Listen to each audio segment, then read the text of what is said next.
नमस्कार। मैं फिर आपके समक्ष उपस्थित हूँ सीटेट अभ्यर्थियों के बाल विकास और शिक्षा शास्त्र का अध्याय 1 लेकर। आज इस अध्याय में हम बात करेंगे शिक्षा और मनोविज्ञान की। चूँकि इस चैप्टर का टाइटल ही यही है, शिक्षा और मनोविज्ञान, और यह एक बहुत महत्वपूर्ण चैप्टर है। इससे आप समझेंगे कि शिक्षा क्या है और मनोविज्ञान क्या है, शिक्षा और मनोविज्ञान का आपस में लिंकअप क्या है, इन दोनों को हम लोग एक साथ क्यों पढ़ रहे हैं इसको, और इससे हमें हमारे सब्जेक्ट में क्या हेल्प मिलने वाली है। तो यहाँ शुरू करते हैं। तो आप देखेंगे सबसे पहले आपके सामने लिखा हुआ है वो शब्द शिक्षा। शिक्षा शब्द अंग्रेजी भाषा के शब्द एजुकेशन का पर्याय है। इसका अर्थ है कि शिक्षा को हम अंग्रेजी भाषा में एजुकेशन कहते हैं। और जो वर्ड एजुकेशन है, जो अंग्रेजी का वर्ड एजुकेशन है, वो कहाँ से आया है? वो आया है लैटिन भाषा के एक शब्द है जिसका नाम है एजुकेटम। आपने कई बार स्टडी के दौरान देखा होगा, कई सारे शब्द होते हैं जो लैटिन भाषा से लिए जाते हैं। ये लैटिन भाषा क्या है? देखिएगा, बहुत पुराने समय में यूरोप के देशों में एक भाषा बोली जाती है, इसको लैटिन भाषा कहते हैं। लैटिन भाषा आज नहीं बोली जाती, आज की डेट में टेक्निकली इसका कोई यूज़ नहीं है, लेकिन ये उस समय की काफ़ी लंबे समय पहले बड़ी समृद्ध भाषा थी। और आज के समय में बहुत सारी भाषाओं के बहुत सारे शब्द इससे लिए गए हैं, जैसे स्पेनिश भाषा हो गई, फ्रेंच हो गई, इसके अलावा इंग्लिश के बहुत सारे शब्द लैटिन भाषा से लिए जाते हैं। तो लैटिन भाषा अपने एक समय की बहुत समृद्ध भाषा रही है और हमारे अंग्रेजी में इसके बहुत सारे शब्द यूज किए जाते हैं। तो उसी प्रकार से एजुकेशन जो शब्द है आपका इंग्लिश का, वो लैटिन भाषा के शब्द किससे लिया गया है? एजुकेटम से लिया गया है। और जो एजुकेटम है, इसका अर्थ क्या होता है कि अंदर से बाहर की ओर निकालने की कला। इसका मतलब क्या है? बालक या मनुष्य के अंदर जो शक्तियाँ हैं, अंदर जो प्रतिभाएं हैं, अंदर जो योग्यताएं हैं, उनको अंदर से बाहर निकालने की कला, अर्थात उनको विकसित करने की कला। देखिएगा, कोई भी बालक है वो बोलना जानता है, लेकिन जब तक हम उसे एजुकेशन के माध्यम से प्रॉपर बोलना नहीं सिखाएंगे तो क्या वो ठीक से बोल पाएगा? तो इसी तरह से शिक्षा अर्थात एजुकेशन जो आया है एजुकेटम से, यह काम क्या करता है? ये एक वो प्रोसेस है जो किसी बालक या मनुष्य की आंतरिक शक्तियों को बाहर निकालता है, अर्थात उन्हें विकसित करता है। यहाँ देखेंगे अगला, कुछ शिक्षा शास्त्रियों ने क्या किया है कि जो शब्द है एजुकेशन, इसको 2 भागों में बांटा है, ई प्लस ड्यू को। यहाँ देखेंगे ई का अर्थ एग्जिट, एग्जिट आप समझते हैं, बाहर निकालना, और ड्यूको का मतलब है बाहर की ओर। तो यहाँ भी वही अर्थ निकल के आ रहा है कि एजुकेशन जो 2 शब्दों से मिलकर ई प्लस ड्यूको से बना है, इसका अर्थ है बाहर निकालना। क्या बाहर निकालना? वही बालक की योग्यताएं, बालक की प्रतिभाओं को बाहर निकालना। बाहर निकालने का मतलब कुछ ऐसा नहीं है कि आपने एक रूम में गए और सामान निकाल के बाहर रख दिया।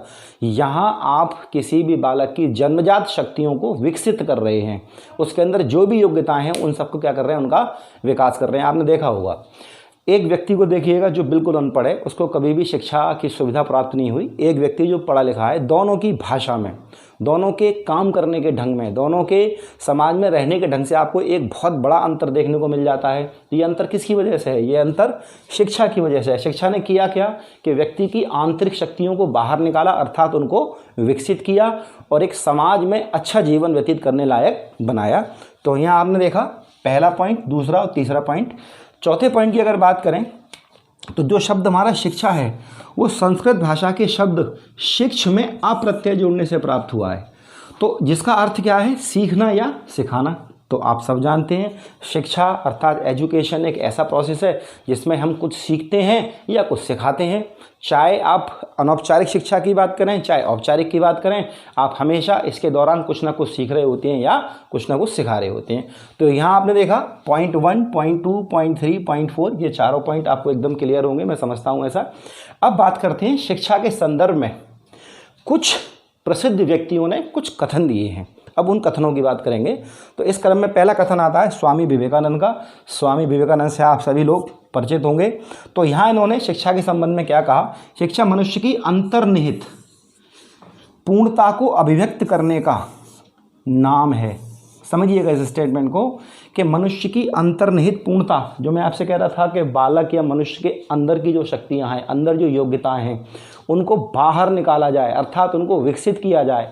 यहाँ उन्होंने उसके लिए क्या किया? अभिव्यक्त करने का। बात वही है कि मनुष्य की आंतरिक शक्तियों को हम क्या करें? विकसित करें। तो यही विवेकानंद जी ने कहा है कि शिक्षा मनुष्य की अंतर्निहित पूर्णता को अभिव्यक्त करने का नाम है, अर्थात शिक्षा के द्वारा बालक या मनुष्य की आंतरिक शक्तियों को हम विकसित कर सकते हैं और वो उनको अच्छे से उपयोग में ला सकता है। इसके अलावा उन्होंने एक बात और कही कि कोई भी ज्ञान बाहर से नहीं आता। इस संदर्भ में कोई भी ज्ञान बाहर से नहीं आता। इस संदर्भ में विवेकानंद जी ने एक एग्जाम्पल दिया, न्यूटन और सेब वाला एग्जाम्पल। उन्होंने कहा कि न्यूटन ने जब देखा कि सेब नीचे गिरा तो ये विचार उसके मन में आया कि नीचे क्यों गिरा, ऊपर क्यों नहीं गया, या हवा में क्यों नहीं रह गया। अर्थात गुरुत्वाकर्षण के नियम को सिद्ध करने की शुरुआत उनके अंदर से हुई ना, कि ये नीचे क्यों गिरा। अर्थात उनके अंदर का ज्ञान बाहर निकल के आया। उन्होंने उस पर काफ़ी रिसर्च की, काफ़ी सारा काम किया, तब उन्होंने जाके गुरुत्वाकर्षण का सिद्धांत दिया। तो उनकी बात सही है कि कोई भी ज्ञान बाहर से नहीं आता। आप खुद समझिए, आप कहीं भी जा रहे हों या किसी परिस्थिति में हो, तो आप जब भी कुछ देखते हैं तो कहीं ना कहीं कोई ना कोई विचार आपके अंदर से आता है कि ये ऐसा क्यों हो रहा है, या ये कौन कर रहा है, या इसका क्या प्रभाव होगा। इन सब सवालों का जवाब जानने के लिए आप या तो खुद अपने आप कुछ ना कुछ करते हैं या किसी की सहायता लेते हैं। तो कुल मिला के बात ये है यहाँ कि जो बात विवेकानंद जी ने कही है कि कोई भी ज्ञान बाहर से नहीं आता, बिल्कुल सही है कि सभी ज्ञान हमारे अंदर से कहीं ना कहीं बाहर निकलते हैं और हम उसके लिए शिक्षा का सहारा लेते हैं। इसके अलावा दूसरा स्टेटमेंट आप देखेंगे, बहुत इंपॉर्टेंट है। एक मशहूर दार्शनिक हुए हैं और शिक्षा शास्त्री, इसका नाम है पेस्टोलॉजी। आप आगे के चैप्टर्स में कई जगह पेस्टोलॉजी की बात करेंगे। पेस्टोलॉजी के कथन कई दफ़ा पूछे जाते हैं। तो पेस्टोलॉजी ने शिक्षा के बारे में क्या कहा है? शिक्षा मनुष्य की आंतरिक शक्तियों का स्वाभाविक, सामंजस्यपूर्ण और प्रगतिशील विकास है। बहुत अच्छी बात कही है, लगभग विवेकानंद जैसी बात कही है, लेकिन थोड़ा सा उन्होंने बात को थोड़ा सा शब्दों में थोड़ा सा चेंज कर दिया है कि शिक्षा मनुष्य की आंतरिक शक्तियों का, विवेकानंद जी ने क्या कहा था? अंतर्निहित पूर्णता का बात वही है कि मनुष्य के अंदर जो शक्तियां हैं का विकास है। शिक्षा मनुष्य की आंतरिक शक्तियों का विकास है। सही बात है कि शिक्षा के प्रोसेस के द्वारा हम मनुष्य की आंतरिक शक्तियों का विकास कर पाते हैं, लेकिन वो विकास है कैसा?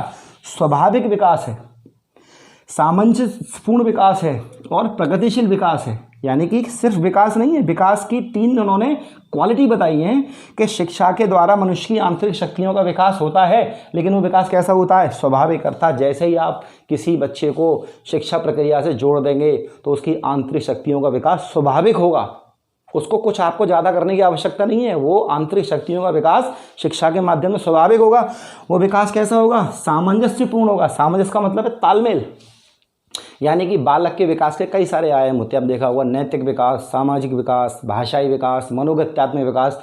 तो शिक्षा के द्वारा बालक के जितने भी विकास हो रहे हैं, चाहे वो नैतिक विकास हो, चाहे वो भाषाई विकास हो, चाहे वो सामाजिक विकास हो, चाहे वो संज्ञानात्मक विकास हो, चाहे वो भावनात्मक विकास हो, इन सभी विकासों के बीच क्या होगा?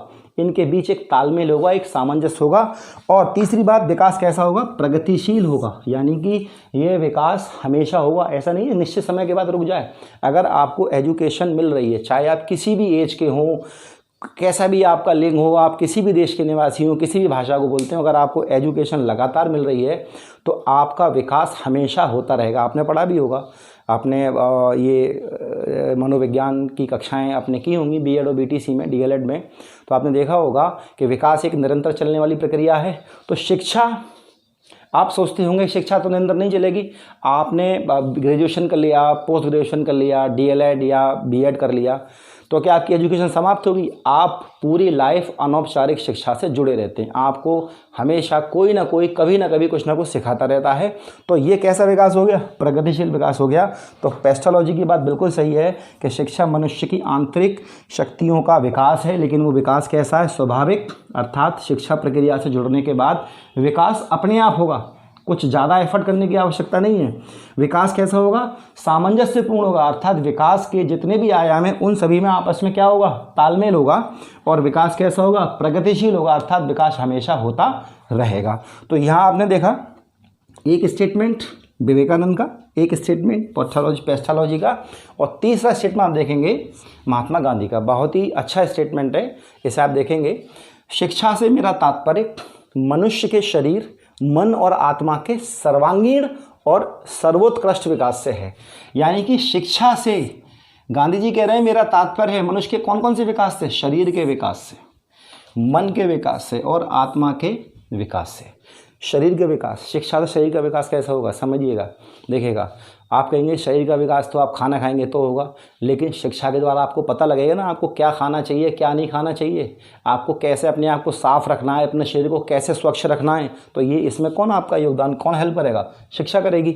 मन का अर्थात आपके मन के अंदर जो विचार हैं वो कैसे होने चाहिए, समाज की भलाई के होने चाहिए या गलत विचार होने चाहिए, कौन बताएगा आपको, शिक्षा बताएगी। आत्मा, आत्मा देखिए, आत्मा एक शब्द अगर कहा जाए तो ये दर्शन शास्त्र से जुड़ा विषय है। इसको अगर आप बात करें, आज के ज़माने की बात करें तो जनरली हम जब साइंस पढ़ते हैं तो आत्मा जैसे शब्दों की हम ज़्यादा बात नहीं करते। आत्मा समथिंग जैसे आप कहते हैं ना स्पिरिचुअल जो बात होती है आपकी आध्यात्मिक लेवल की बात है, लेकिन कहीं ना कहीं आपको लगता है कि हाँ मैं अगर कोई अच्छा काम करता हूँ तो मुझे अंदर से प्रसन्नता हुई, तो कहते हैं मेरी आत्मा प्रसन्न हो गई। तो यहाँ गांधी जी का यही कहना है कि शिक्षा से मेरा तात्पर्य मनुष्य के शरीर, मन और आत्मा के सर्वांगीण और सर्वोत्कृष्ट विकास से। यानी कि गांधी जी ने भी क्या कहा है, विकास से इसका अर्थ है, लेकिन विकास कैसा होगा, सर्वांगीण, यानी कि शरीर का सर्वांगीण विकास होगा, मन और आत्मा का सर्वांगीण विकास होगा, यानी कि टोटल डेवलपमेंट। और विकास कैसा होगा, सर्वोत्कृष्ट, यानी कि विकास की जो गुणवत्ता होगी वो भी कैसी होगी, अच्छी होगी। अगली बात गांधी जी ने कही है, जो शिक्षा चित्त को शुद्ध ना करे, चित्त का मतलब है आपका मन, आपका हृदय, जो शिक्षा आपके चित्त को शुद्ध ना करे, मतलब आपके विचार अच्छे ना कर पाए, यानी कि एजुकेशन के बाद भी आपके विचार अच्छे नहीं हैं, आप मतलब हमेशा नेगेटिव सोचते हैं या समाज के बुरे के बारे में सोचते हैं, इसका मतलब है कि आपका चित्त शुद्ध नहीं है। तो गांधी जी ने कहा है कि जो शिक्षा चित्त को शुद्ध ना करे, जीवन निर्वाह का साधन ना बने, मतलब कि आप एजुकेटेड हैं, आपने शिक्षा ली है, लेकिन आप अपना जीवन निर्वाह नहीं कर पा रहे हैं। इसके अतिरिक्त उन्होंने लिखा है, स्वतंत्र रहने का हौसला विकसित ना करें, आपके अंदर स्वतंत्र अपने आप को फ्री फील करने का हौसला ना विकसित कर पाए। इसका मतलब ये नहीं है कि आप मतलब कहीं किसी गुलाम हैं। यहाँ गांधी जी के इस स्टेटमेंट का मतलब है कि स्वतंत्र रहने का हौसला विकसित ना करे, कि आपके अपने विचार आप लोगों के सामने रख सके। ऐसा ना हो कि आप किसी के पीछे चल रहे हैं, जैसा वो कह रहा है आप वैसा करना शुरू कर दें। यानी कि आपके विचारों में मौलिकता हो, आपके विचार शुद्ध हो और आप अपने जीवन निर्वाह के योग्य हो जाएं। अगर शिक्षा ये सब कर पाने में असमर्थ है तो उस शिक्षा में चाहे जितनी भी जानकारी का खजाना हो वो सब क्या है, व्यर्थ है। तो गांधी जी के दो स्टेटमेंट आपने देखे। पहला स्टेटमेंट, शिक्षा से मेरा तात्पर्य मनुष्य के शरीर, मन और आत्मा के सर्वांगीण और सर्वोत्कृष्ट विकास से है। दूसरा स्टेटमेंट, जो शिक्षा चित्त को शुद्ध ना करे, जीवन निर्वाह का साधन ना बने, स्वतंत्र रहने का हौसला विकसित ना करे, उस शिक्षा में चाहे जितनी भी जानकारी खजाना हो वो सब कुछ व्यर्थ है। इसके बाद देखेंगे, यहाँ हमने देखा शिक्षा शब्द को हमने समझा, जहाँ मैंने शुरुआत की कि शिक्षा शब्द अंग्रेजी शब्द एजुकेशन का पर्याय है, जो लैटिन भाषा के शब्द एजुकेटम से लिया गया, जिसका अर्थ होता है अंदर से बाहर की ओर निकालने की कला। अर्थात शिक्षा एक वह प्रक्रिया है जो किसी भी बालक की आंतरिक शक्तियों और योग्यताओं को बाहर निकालती है, अर्थात उनका विकास करती है। इसके अलावा आपने देखा कुछ शिक्षा शास्त्रियों ने एजुकेशन को दो भागों में बांटा, ई प्लस ड्यू को, जहाँ ई का अर्थ एग्जिट है, ड्यू का अर्थ बाहर की ओर, अर्थात वही सेम अर्थ जो ऊपर लिखा है वही यहाँ अर्थ है कि शिक्षा एक ऐसी प्रक्रिया है जो बालक की आंतरिक शक्तियों और योग्यताओं को बाहर निकालने का कार्य करती है। इसके अलावा कुछ स्टेटमेंट आपने देखे, शिक्षा को संस्कृत भाषा के शब्द से बनाया गया, ये आपने देखा। आशा है आपको ये सब समझ में आया होगा, ये सारे स्टेटमेंट समझ में आए होंगे। अब बात करते हैं मनोविज्ञान की। मनोविज्ञान जिसको इंग्लिश में हम साइकोलॉजी कहते हैं। देखिएगा, साइकोलॉजी की एक बहुत अच्छी डेफिनेशन आज के ज़माने में दी गई है, और वो दी किसने है, अमेरिकन मनोविज्ञान संघ ने दी है। यहाँ पे आप देखेंगे that is American psychological association. इन्होंने कहा है कि मनोविज्ञान मानव मस्तिष्क, यानी कि मानव मस्तिष्क का मतलब ये नहीं है कि आप बायोलॉजी में जो मस्तिष्क की बात करते हैं कि अग्र मस्तिष्क, पश्च मस्तिष्क, मध्य मस्तिष्क, यहाँ बात हो रही है मानव मस्तिष्क के अंदर जितनी भी संज्ञानात्मक प्रक्रियाएं चल रही हैं, किस प्रकार से सोचता है, किस प्रकार से मनोगत्यात्मक क्रियाएं की जाती हैं, और मनुष्य के व्यवहार का कैसा अध्ययन है, वैज्ञानिक अध्ययन है। यानी कि मनोविज्ञान मानव मस्तिष्क का मतलब मानव मस्तिष्क के अंदर जितनी भी प्रक्रियाएं चल रही हैं और उसके व्यवहार का वैज्ञानिक अध्ययन है। यह परिभाषा किसने दी है, अमेरिकन मनोविज्ञान संघ ने। यहाँ पे आप देखेंगे मनोविज्ञान के अंतर्गत हम और चीज़ों का भी अध्ययन करते हैं, जिसमें आपका अध्ययन किया जाता है मानव विकास का, कि मानव विकास किस प्रकार से हो रहा है, खेल अर्थात खेलों के दौरान मानव किस तरह से व्यवहार करते हैं, मानव के स्वास्थ्य के बारे में बात की जाती है। आपने देखा होगा कई दफ़ा हम लोगों को बहुत सारी बीमारियां हो जाती हैं, लेकिन उसके लिए कोई दवा की आवश्यकता नहीं होती। हमें किसी न किसी साइकेट्रिक अर्थात मनोचिकित्सक के पास ले जाना होता है और वो साइकोलॉजी के माध्यम से, काउंसलिंग के माध्यम से हमारा ट्रीटमेंट करता है। तो यहाँ हम देख रहे हैं कि मनोविज्ञान क्या करता है, इसके अंतर्गत अर्थात मनोविज्ञान के अंतर्गत मानव विकास का अध्ययन, खेल के दौरान मानव के व्यवहार का अध्ययन, मानव के स्वास्थ्य का अध्ययन और मानव के सामाजिक व्यवहार और संज्ञानात्मक प्रक्रियाओं का अध्ययन भी किया जाता है कि एक समाज में मानव कैसे व्यवहार कर रहा है और उसकी संज्ञानात्मक प्रक्रियाएं कैसी हैं। इन सभी का अध्ययन मनोविज्ञान के अंतर्गत हम करते हैं। तो अभी आपने ये समझा शिक्षा और मनोविज्ञान के बारे में। अब हम अगले सेक्शन में समझेंगे मनोविज्ञान की विकास प्रक्रिया। चलिए, तो अब इस अध्याय के दूसरे सेक्शन की ओर चलते हैं, जहाँ पहले सेक्शन में हमने शिक्षा के बारे में बात की, शिक्षा को समझाया, शिक्षा है क्या, और इसके साथ साथ शिक्षा के संदर्भ में कई सारे कथनों की बात की। स्वामी विवेकानंद कथन की बात की, महात्मा गांधी कथन की बात की, पेस्टोलॉजी कथन की बात की, और साथ ही साथ मैंने आपको बताया कि मनोविज्ञान की लेटेस्ट परिभाषा क्या है। अमेरिकन साइकोलॉजिकल एसोसिएशन के अकॉर्डिंग कि मनोविज्ञान के अंतर्गत मानव मस्तिष्क और उसके व्यवहार का अध्ययन किया जाता है। अब इस भाग में हम बात करेंगे कि मनोविज्ञान क्या है, शिक्षा और मनोविज्ञान का आपस में क्या संबंध है, और मनोविज्ञान के विकास का क्या क्रम है। क्या शुरुआत से ही मनोविज्ञान को उसी रूप में अध्ययन किया जाता था जिस रूप में आज अध्ययन किया जा रहा है। तो यहाँ शुरू करते हैं। तो आप देखेंगे बोर्ड पे लिखा हुआ है शिक्षा और मनोविज्ञान। शिक्षा और मनोविज्ञान की जब भी हम बात करेंगे तो सबसे पहली बात आती है शिक्षा और मनोविज्ञान के बीच जो संबंध है वो निदान और उपचार जैसा संबंध है। देखेंगे जब कभी आपको कोई रोग हो जाता है और आप डॉक्टर के पास जाते हैं तो डॉक्टर सबसे पहले आपसे कहता है कि आप पहले टेस्ट कराइए, डायग्नोस कराइए कि आपको प्रॉब्लम क्या है, उसे कहते हैं निदान। और जब निदान एक बार हो जाता है कि आपको ब्लड टेस्ट के आधार पर, एक्सरे रिपोर्ट के आधार पर या और कई सारे डायग्नोस्टिक टेस्ट के आधार पर जब आपके रोग के बारे में पता लग जाता है तो डॉक्टर उसका उपचार करता है।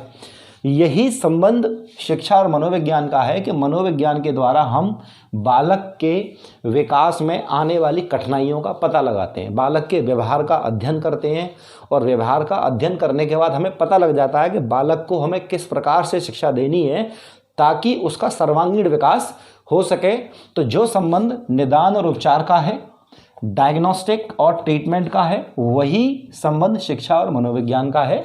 यहाँ आप देखेंगे नीचे भी लिखा हुआ है कि मनोविज्ञान के अंतर्गत हम व्यवहार का अध्ययन करते हैं, बालक के व्यवहार का अध्ययन करते हैं कि बालक किस अवस्था में किस प्रकार सीखता है, बालक के विकास में जो समस्याएं आती हैं उन्हें हम समझने के बाद किस प्रकार दूर करेंगे। तो सबसे पहले उन समस्याओं को समझना है, व्यवहार का अध्ययन करते हैं मनोविज्ञान के अंतर्गत, और उन समस्याओं को दूर करने के लिए, बालक के सर्वांगीण विकास को सुनिश्चित करने के लिए शिक्षा की प्रक्रिया को अपनाया जाता है।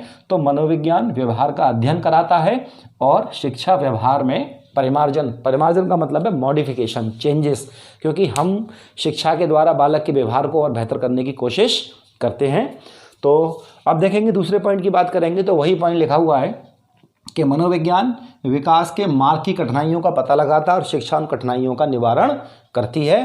कि मनोविज्ञान के माध्यम से हम बालक के विकास के मार्ग में आने वाली कठिनाइयों का पता लगाते हैं और शिक्षा के माध्यम से उन कठिनाइयों को हम दूर करते हैं। पॉइंट नंबर हम 3 पे चलेंगे। देखिए, किसी भी शिक्षक के लिए ये बहुत इम्पॉर्टेंट है कि पढ़ाने से पहले, शिक्षण प्रक्रिया शुरू करने से पहले उसको शिक्षा मनोविज्ञान का ज्ञान हो। अगर उसे शिक्षा मनोविज्ञान का ज्ञान नहीं होगा तो उसका शिक्षण ज़्यादा प्रभावी नहीं होगा, क्योंकि जब तक वह बालकों के व्यवहार का अध्ययन नहीं करेगा। देखिएगा, कोई भी एक कक्षा हो, उस कक्षा में सभी बालक एक से नहीं हो सकते, कभी भी हर बालक डिफरेंट होता है। आपने हमेशा पढ़ा होगा, जो लोग बीएड और डीएलएड कर रहे हैं उनको एक लाइन हमेशा सुनने को मिलती है, प्रत्येक बच्चा विशिष्ट है। प्रत्येक बच्चा विशिष्ट है का मतलब ये है कि कोई भी 2 बालक अपनी रुचियों में, आदतों में, अपनी क्षमताओं में, प्रतिभाओं में एक से नहीं होते, इसलिए प्रत्येक बच्चा क्या है, विशिष्ट है।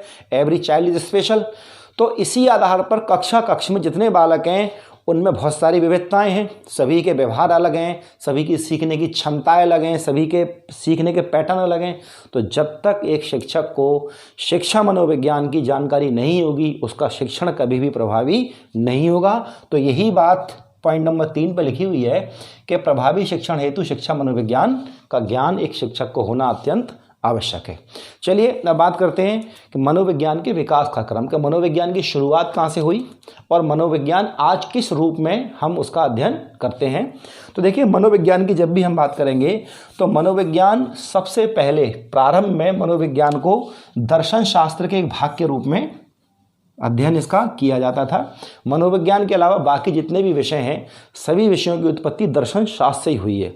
और दर्शन शास्त्र क्या समझिएगा, देखिएगा, दर्शन शास्त्र के अंतर्गत, जैसे हम इसे फिलॉसफी कहते हैं, दर्शन शास्त्र के अंतर्गत परम सत्य और प्रकृति के सिद्धांतों का अध्ययन किया जाता है। आपने देखा होगा फिलॉसफर इन सब चीज़ों के बारे में बात करते हैं, आत्मा क्या है, परमात्मा क्या है, या प्रकृति ने ऐसा प्रकृति कर रही है तो क्यों कर रही है, अर्थात वो प्रकृति के रहस्यों के पीछे कारणों को जानने का प्रयास करते हैं। यानी कि लोक परलोक की बातें उसमें होती हैं।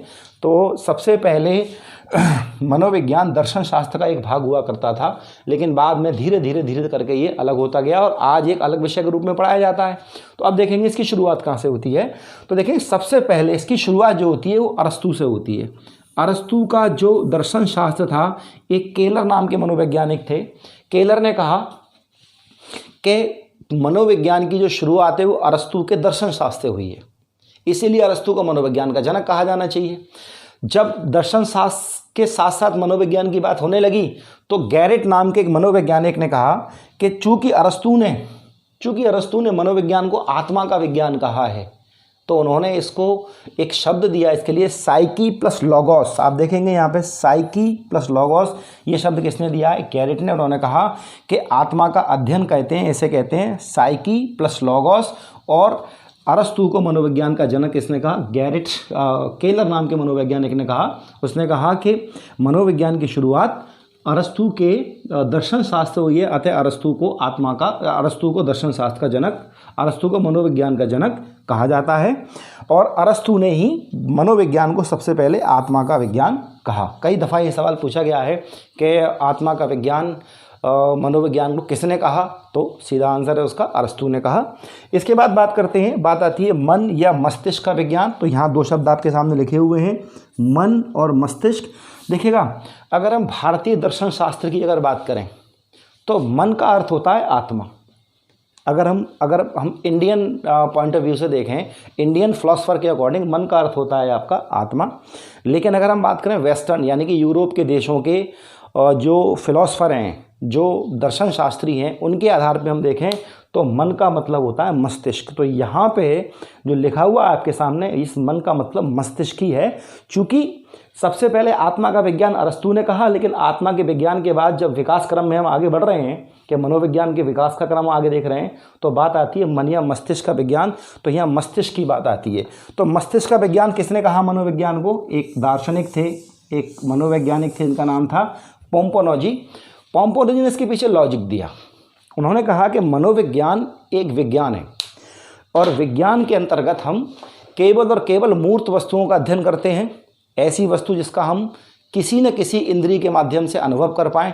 चूँकि आत्मा अमूर्त है और मनोविज्ञान एक विज्ञान है, तो इन दोनों का संयोग नहीं हो सकता। इसीलिए उन्होंने आत्मा शब्द को हटाया और वहाँ पे मन या मस्तिष्क शब्द को जोड़ा। तो मनोविज्ञान को मन या मस्तिष्क का विज्ञान किसने कहा, पोम्पोनोजी ने कहा। उन्होंने वही कहा कि हमारी पांचों इंद्रियां के माध्यम से, पांचों इंद्रियां हमारी देखना, सुनना, चखना, छूना, सूंघना, इस तरह से हमारी पांच इंद्रियां हो जाती हैं। तो पांचों इंद्रियों के माध्यम से जो ज्ञान हमें प्राप्त होता है वो हमारी आत्मा को नहीं होता, वो ज्ञान हमारे मस्तिष्क को होता है।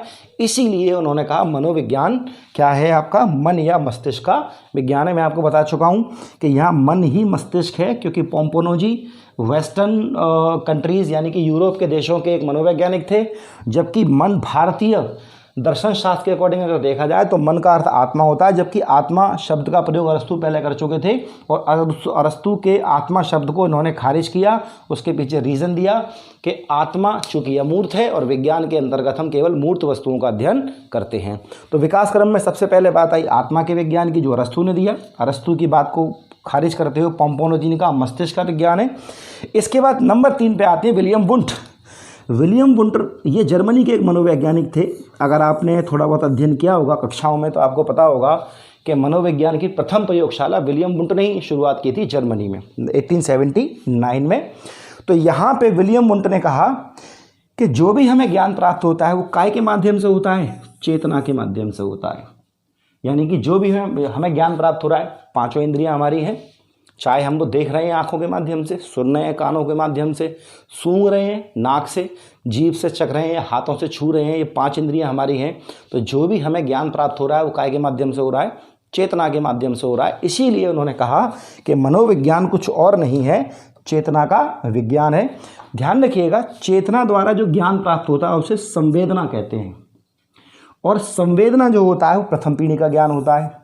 आपने एक शब्द और पढ़ा होगा, संज्ञान। अब देखिएगा संवेदना और संज्ञान में क्या अंतर है। देखिएगा, पांचों इंद्रियों के माध्यम से आपको बहुत सारे ज्ञान की प्राप्ति होती है, लेकिन संवेदना भी एक ज्ञान है।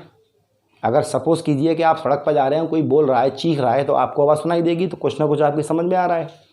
लेकिन संवेदना जो होता है प्रथम पीढ़ी का ज्ञान होता है, और ये स्थायी नहीं होता। संवेदना के बाद बात आती है तो आता है संज्ञान। अब एक उदाहरण से समझिए, मानिए आप सड़क पर जा रहे हैं और सड़क पे बहुत से लोग बोल रहे हैं, बहुत सी आवाज़ें आपके आसपास से आपको आ रही हैं, लेकिन आप किसी भी आवाज़ पर ध्यान नहीं दे रहे। अगर आप मेरे पास आए और मैंने आपसे पूछा कि रास्ते में एक बच्चा रो रहा था, क्या आपने ध्यान दिया? क्या आपको पता है बच्चा कब रो रहा था, कहाँ रो रहा था? हो सकता है वो बच्चा आप जब आ रहे थे मेरे पास तो रास्ते में आपके बराबर में ही कहीं खड़ा होकर रो रहा था, लेकिन उसकी आवाज़ तो आपके कान तक आ रही थी, लेकिन आपने उस पर ध्यान नहीं दिया। अब देखिएगा, बच्चे की आवाज़ आपके कान तक आ रही थी, अर्थात आपको संवेदना के माध्यम से ज्ञान प्राप्त हो रहा था, लेकिन आपने उस पर ध्यान नहीं दिया।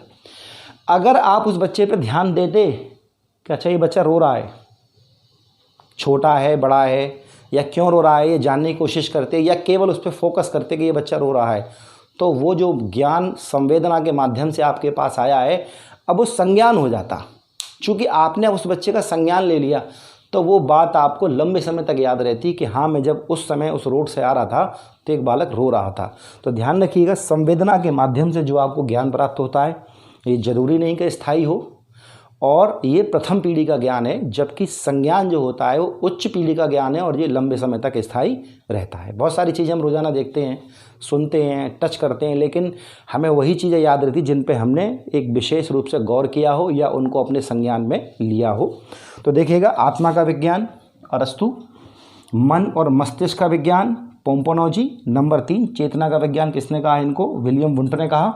विलियम वुंट ने ही मनोविज्ञान को एक अलग विषय के रूप में पढ़ाए जाने के रूप में स्थापित किया। विलियम वुंट ने ही इसको बिल्कुल एक अलग विषय के रूप में डेवलप किया, और तब से अलग विषय के रूप में पढ़ाया जाने लगा। और विलियम वुंट ने ही एक प्रयोगशाला जर्मनी में खोली थी 1879 में, जो चेतना के आधार पर व्यक्ति का मूल्यांकन करती थी। ये हम आगे पढ़ेंगे, बुद्धि का निर्माण और बहुआयामी बुद्धि वाले चैप्टर में पढ़ेंगे। विलियम वुंट की बहुत सारी बातें वहाँ होंगी। तो यहाँ आपने 3 चीज़ें देखी। हम पढ़ रहे हैं इस समय मनोविज्ञान के विकास का क्रम, जहाँ मैंने बताया कि प्रारंभ में दर्शन शास्त्र का भाग था, बाद में अलग विषय के रूप में पढ़ाया जाने लगा। दर्शन शास्त्र मैंने आपको बताया कि इसमें परम सत्य और प्रकृति के सिद्धांतों का अध्ययन होता है। यहाँ सबसे पहले मनोविज्ञान को अरस्तु ने आत्मा का विज्ञान कहा, उसके बाद मन या मस्तिष्क का विज्ञान पोम्पोनोजी ने कहा।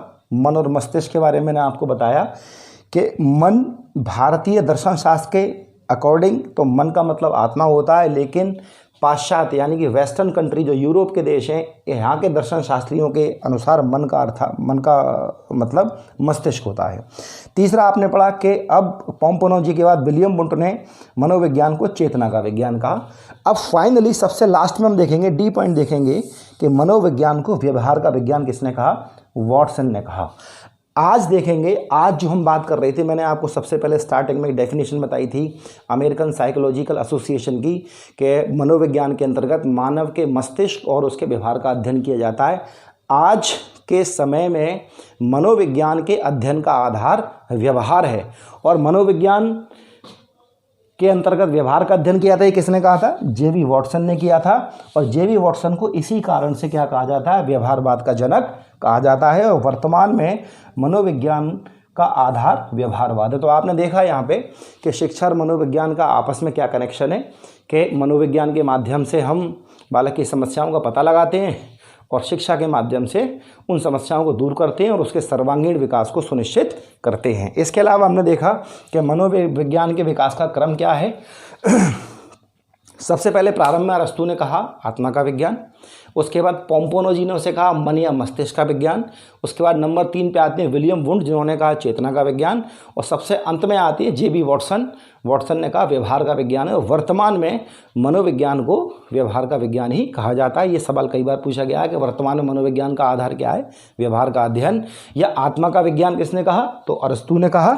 इसके बाद बात करते हैं इस चैप्टर से जुड़े कुछ फैक्ट की बात करते हैं। तो देखेंगे फैक्ट नंबर 1, शिक्षा के क्षेत्र में मुख्य स्थान बालक का है। ये कई बार सवाल पूछा गया है कि शिक्षा के क्षेत्र में मुख्य स्थान किसका है, बालक का है, शिक्षक का है, पाठ्यक्रम का है, स्कूल का है। आप बिल्कुल क्लियर होकर आंसर टिक करिए। शिक्षा के क्षेत्र में मुख्य स्थान किसका है, बालक का है। क्योंकि आपने एक स्टेटमेंट हमेशा पढ़ा होगा, शिक्षा बालक के लिए है ना कि बालक शिक्षा के लिए। क्योंकि शिक्षा क्यों बनाई गई है, ताकि बालक का विकास किया जा सके। तो शिक्षा में मुख्य स्थान किसका है, बालक का है, पहला पॉइंट। दूसरा पॉइंट देखेंगे कि स्टेटमेंट है वुडवर्थ का, बहुत अच्छा स्टेटमेंट है, कई बार ये कई परीक्षाओं में आया है। मनोविज्ञान ने सर्वप्रथम अपनी आत्मा का परित्याग किया, फिर अपने मन का और फिर अपनी चेतना का। अभी वह एक प्रकार के व्यवहार को संजोए हुए है। ध्यान रखिएगा, ये जो स्टेटमेंट है ये क्या कहना चाह रहा है कि जैसे आपने देखा कि सबसे पहले आत्मा की बात आई कि मनोविज्ञान क्या है, अरस्तू के मुताबिक आत्मा का विज्ञान। आत्मा का विज्ञान से हटा तो क्या आया, मन या मस्तिष्क का विज्ञान। तो सबसे पहले उन्होंने कहा कि आत्मा का परित्याग किया, यानी कुछ समय तक तो मनोविज्ञान आत्मा के विज्ञान के रूप में जाना जाता रहा, बाद में चेंज हुआ तो काय पे आ गया वो, मन या मस्तिष्क का विज्ञान। फिर उसके बाद वो भी हट गया तो अब क्या आ गया, उसके बाद अपनी चेतना का परित्याग किया, यानी कि नंबर 3 पे आप देखेंगे विलियम वुंड की चेतना का विज्ञान। तो इस स्टेटमेंट में ये दिखाया गया है कि सबसे पहले मनोविज्ञान को आत्मा का विज्ञान कहते थे, इसको हटाया तो मन का विज्ञान कहने लगे, इसको हटाया तो चेतना का, लेकिन वर्तमान में क्या कहते हैं, इसको व्यवहार का विज्ञान कहते हैं। तो ध्यान रखिए स्टेटमेंट किसका है, वुडवर्थ का है, कई बार ये परीक्षाओं में पूछा गया है। तीसरा स्टेटमेंट दिया है स्टीफन ने, शिक्षा मनोविज्ञान शैक्षिक विकास का क्रमबद्ध अध्ययन है। सही बात है, बिल्कुल। देखिएगा, शिक्षा मनोविज्ञान में हम काय का अध्ययन करते हैं कि बालक के शैक्षिक विकास को कैसे सुनिश्चित किया जाए और कैसे, क्रमबद्ध तरीके से हम उसका अध्ययन क्रमबद्ध करते हैं कि बालक छोटा है, शैशवावस्था में बालक किस प्रकार सीखेगा, बाल्यावस्था में बालक किस प्रकार सीखेगा, या किशोरावस्था में बालक किस प्रकार सीखेगा, या शैशवावस्था में बालक की क्या समस्याएं होती हैं, बाल्यावस्था में क्या समस्याएं होती हैं, किशोरावस्था में क्या समस्याएं होती हैं। तो ध्यान रखिएगा स्टेटमेंट स्टीफन का है, बड़ा इंपॉर्टेंट, कई बार आया हुआ है एग्जाम्स में कि शिक्षा मनोविज्ञान क्रमबद्ध अध्ययन है काय का, शैक्षिक विकास का। एक बालक के शैक्षिक विकास का हम क्रमबद्ध अध्ययन करते हैं। सबसे पहले हम शैशवावस्था का अध्ययन करते हैं, उसके बाद बाल्यावस्था का, उसके बाद हम किशोरावस्था का अध्ययन करते हैं। चौथा स्टेटमेंट है आपका स्किनर का। आप स्किनर को भी काफ़ी आगे जाके पढ़ेंगे, कई सारे चैप्टर में इनके स्टेटमेंट और इनके कई सारी थ्योरी हैं। मनोविज्ञान शिक्षा का आधारभूत विज्ञान, बिल्कुल सही बात है, मनोविज्ञान शिक्षा का आधारभूत विज्ञान है। अगर आप शिक्षा से जुड़ना चाहते हैं, आप शैक्षिक प्रक्रिया में शामिल होना चाहते हैं, आप शिक्षा देना चाहते हैं, अगर बच्चे को पढ़ाना चाहते हैं, उसका विकास करना चाहते हैं, तो सबसे पहले आपको मनोविज्ञान की जानकारी होना अत्यंत आवश्यक है। क्योंकि जब तक आपको मनोविज्ञान की जानकारी नहीं होगी तब तक आप बच्चों को समझ नहीं पाएंगे, और जब तक समझ नहीं पाएंगे तब तक उसका विकास आप सुनिश्चित नहीं कर पाएंगे। ठीक है। पांचवा है आपका वर्ष 1900 को, ध्यान रखिएगा, सन याद रखिएगा, 1-2 बार एग्जाम में आया है। वर्ष 1900 को शिक्षा की उत्पत्ति का वर्ष माना जाता है। मतलब शिक्षा मनोविज्ञान की बात जब भी होती है, शिक्षा मनोविज्ञान यहाँ पे लिखा होगा, शिक्षा मनोविज्ञान की उत्पत्ति का वर्ष माना जाता है वर्ष 1900 को। छठा पॉइंट है शिक्षा मनोविज्ञान कला और विज्ञान दोनों है। देखिएगा, विज्ञान चूँकि हम क्रमबद्ध अध्ययन करते हैं और एक वैज्ञानिक पद्धति से अध्ययन करते हैं, कला इसलिए है कि शैक्षिक प्रक्रिया के दौरान आपको बहुत ज़्यादा अपने आप को क्रिएटिव होने की आवश्यकता है। आप हमेशा एक ही तरीके से आप बच्चों को नहीं पढ़ा सकते, उनका विकास नहीं कर सकते। आपको हर तरह के बालक मिलते हैं, आपको बहुत सारी गतिविधियां अलग अलग तरह से करनी होती हैं, तो आपको बहुत ज़्यादा क्रिएटिव होने की आवश्यकता है। इसीलिए कहा जाता है शिक्षा मनोविज्ञान कला व विज्ञान दोनों है। कई बार ये प्रश्न पेपर में आया है। सबसे अंत में आपका जो पॉइंट है वह शिक्षा के 3 ध्रुव हैं। पहला शिक्षक, दूसरा विद्यार्थी और तीसरा पाठ्यक्रम। आपका टीचर, आपका स्टूडेंट अर्थात बालक, और आपका सिलेबस। ठीक है ना। तो ये 3 आपके शिक्षा के ध्रुव होते हैं और इसी के साथ ये चैप्टर आपका समाप्त होता है। अब अगले वीडियो में मैं आपको इस चैप्टर पर आधारित जितने भी प्रश्न अब तक आए हैं या आने की संभावना, उनका एक वीडियो मैं आपको बना के दूंगा। ये वीडियो आपको कैसा लगा जो भी आपको सुझाव मुझे देने हो आप मेरे कमेंट सेक्शन में दे सकते हैं। मैं कोशिश करूँगा कि ज़्यादा से ज़्यादा अच्छा वीडियो बनाऊँ। इस लॉकडाउन में चूँकि आप घर से बाहर नहीं निकल पा रहे हैं, तो एक शिक्षक होने के नाते मेरी नैतिक जिम्मेदारी बनती है कि मैं उन विद्यार्थियों के लिए कुछ ना कुछ करूं जो घरों पर बैठे हैं और जिन्हें इस लॉकडाउन के बाद एग्ज़ाम देना है। और बाकी के सभी विद्यार्थियों से मेरा निवेदन है कि मैं उनके लिए भी कक्षाएं शुरू करूंगा, जिसमें आपके कुछ अच्छे सब्जेक्ट में लूँगा, पॉलिटी लूँगा, इकोनॉमिक्स लूँगा या साइंस भी शुरू करूँगा। और सीटेट के अभ्यर्थियों के लिए मैं 1-2 दिन में ही पर्यावरणीय अध्ययन की कक्षाएं भी शुरू करूंगा। तो एक आपको दिन में एक लेक्चर आपको मिला करेगा सीडीपी का और एक लेक्चर आपको ईवीएस का मिला करेगा। अब देखिए अगली बात करते हैं कि अब इस चैप्टर को मैंने आपको पूरा समझा दिया है। इस चैप्टर के नोट्स अगर आपको चाहिए तो मेरे हाथ के बने हुए नोट्स पीडीएफ फाइल आप तक पहुंचेगी। आपको करना क्या है, आपको इस दिए गए नंबर को नोट करना है, इसे आपको सेव करना है अपने फ़ोन में सक्सेस विद सागर नाम से। आप इस नंबर पे एक मैसेज करेंगे व्हाट्सएप पे, अपना नाम मैसेज करेंगे, आप किस शहर से हैं वो मैसेज करेंगे और आप नीचे लिखेंगे चैप्टर 1 नोट्स। बस मैं आपको वो नोट्स पहुंचा दूंगा और जैसे ही आपका दूसरा वीडियो अपलोड होगा जिसमें सारे क्वेश्चंस होते हैं, उसके बाद में उन क्वेश्चन की पीडीएफ भी मैं आपको सेंड कर दूंगा। आप चाहें तो उनका प्रिंट आउट करा लें और अगर प्रिंट आउट नहीं करा सकते हैं तो आप उन्हें हाथ से लिख लें, तो आपके नोट्स भी तैयार हो जाएंगे और साथ ही साथ आपके एक्सरसाइज सॉल्व होते जाएंगी। बाकी अगर वीडियो आपको पसंद आया हो तो लाइक कर दें, शेयर कर दें। जितने ज़्यादा लोगों तक पहुंचेगा, जितने ज़्यादा लोग उसे देखेंगे तो मेरा उत्साह बढ़ेगा और मैं नित नई वीडियो बनाता रहूँगा। धन्यवाद।